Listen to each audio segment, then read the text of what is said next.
ও ধানের দাম 1500 টাকা মন হলে ঠিক হয় না? পোষায়। কেন শহরে তো অনেকজন 70-80 টাকা করে কেজি চাউল কিনে না খায়। না, আমার এখানে ধানের দাম একবারেই কম। তাতে কি আপনারা কি অবহেলিত নাকি? অবহেলিত তো দেখতেছি। আচ্ছা আচ্ছা। আমার খুবই টাকা দেয় এখানে। এই কামলা করে টাকা দেয়, টাকা দেয় আসছে একটা কামলা কত করে খরচ? 600 টাকা। 600 টাকা। দেখেন কামলার দাম দিয়ে আসলে এরকম ভাবে জমি চাষবাস করে ধান আসলে দাম এরকম না পাইলে তো খুবই লস, তাই না?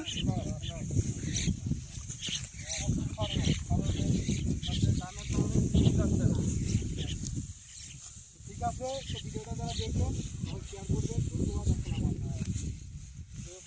সরকারের কাছে আবেদন করেন।